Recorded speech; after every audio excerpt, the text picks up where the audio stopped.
Hello friends, Mohan sir की class में आप सभी का फिर से स्वागत है। दोस्तों, लास्ट वीडियो में मैंने आपको बताया था कि जॉब नहीं मिलने की वजह से मैंने कुछ दिन बुक डिपो में काम किया और बाद में स्कूल में मेरा सिलेक्शन हो गया। अब चलते हैं आगे। दोस्तों, मंजिल तो मिल ही जाएगी, भटक कर ही सही।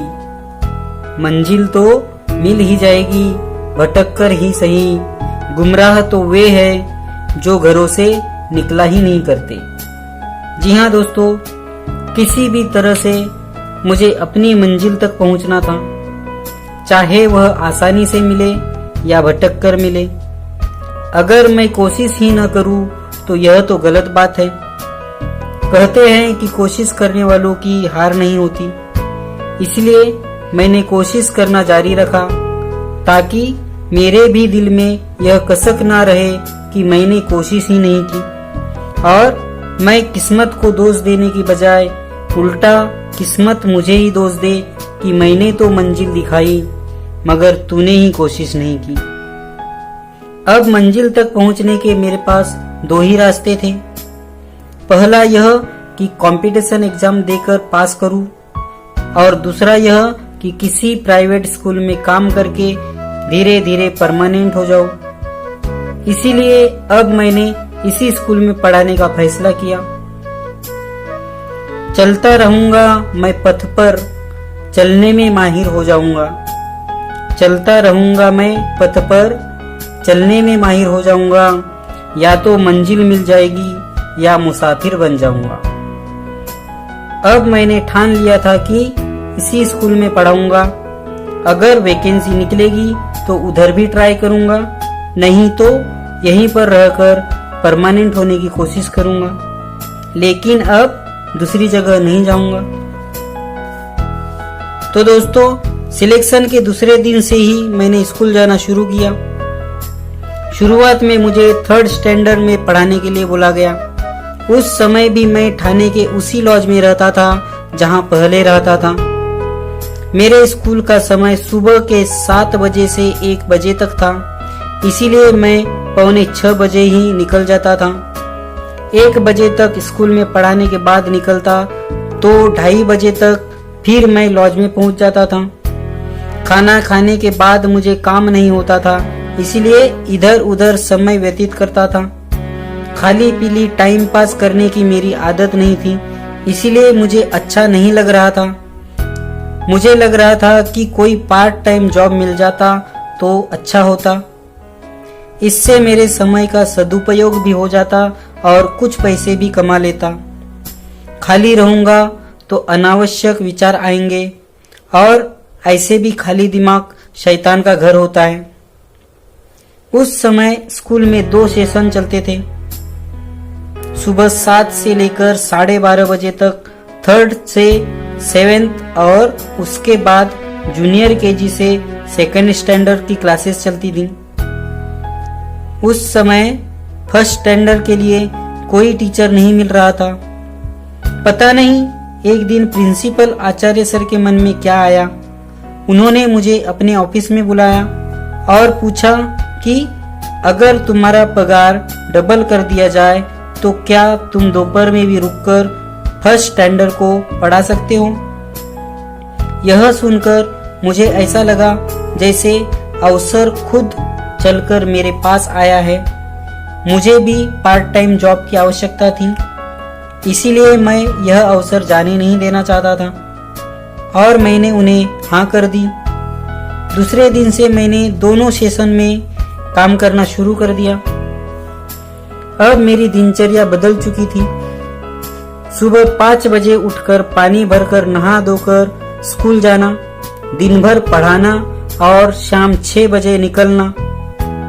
लॉज में पहुंचते तक 7:30 बज जाते थे।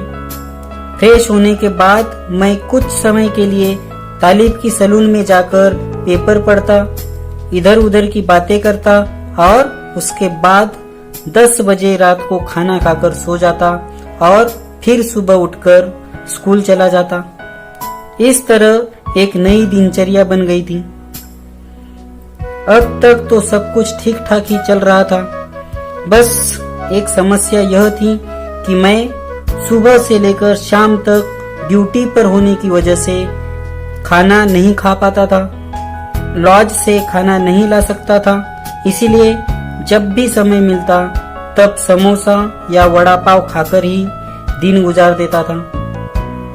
आपको अगर पता न हो तो बता दूं, हमारे मुंबई में वड़ा पाव बहुत फेमस है और बहुत सारे गरीब लोग यही खाकर दिन गुजार लेते हैं। मेरी भी हालत कुछ वैसी ही थी। अब हर दिन समोसा या वड़ा पाव खाने की वजह से मेरे पेट में तकलीफ होने लगी थी। एक दिन मेरे पेट में बहुत ज्यादा दर्द होने की वजह से स्कूल के बाजू वाले डॉक्टर के पास गया। तब उन्होंने बताया कि हर दिन वड़ा पाव या समोसा खाने की वजह से यह तकलीफ हो रही है, क्योंकि उनमें तेल होता है। मगर मैं क्या करता, भूख मिटाने के लिए कुछ तो खाना ही था और वहाँ समोसा और वड़ा पाव के अलावा कुछ भी नहीं मिलता था। अब मुझे खाने पीने के मामले में ध्यान देना जरूरी था, क्योंकि ऐसा ही चलता रहा तो समस्या हो जाएगी। दूसरे दिन मैंने इस बात का जिक्र बाकी के टीचर्स से किया।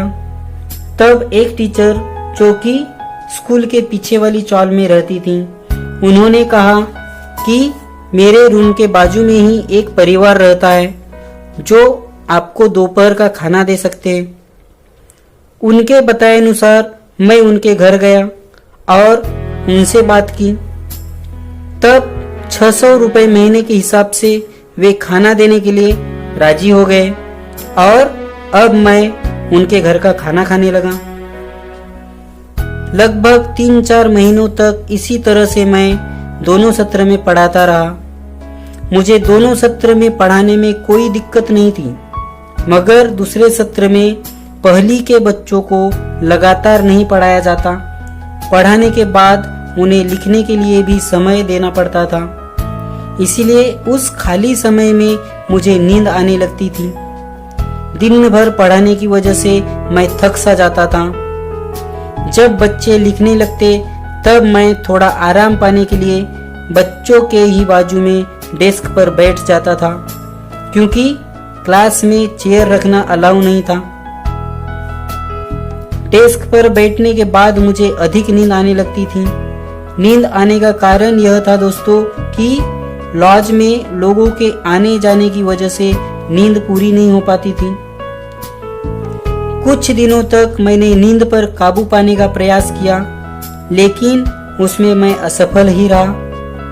कभी कभी तो नींद इतनी तेज होती कि मैं क्या कर रहा हूँ यह भी ध्यान नहीं रहता था। बच्चों को लिखने का काम देकर मैं सो भी सकता था, मगर इंचार्ज पाटिल सर राउंड पर रहते थे। अगर वे देखते तो समस्या आ जाती, इसलिए सो नहीं पाता था। अब मुझे नींद पर काबू करना मुश्किल लग रहा था। इसीलिए मैंने प्रिंसिपल आचार्य सर से बात की, अपनी समस्या बताई और दूसरे दिन से दूसरे सेशन में पहली क्लास को पढ़ाना बंद कर दिया। तो दोस्तों, इसके बाद क्या हुआ यह बताने मैं फिर मिलूंगा। तब तक के लिए धन्यवाद।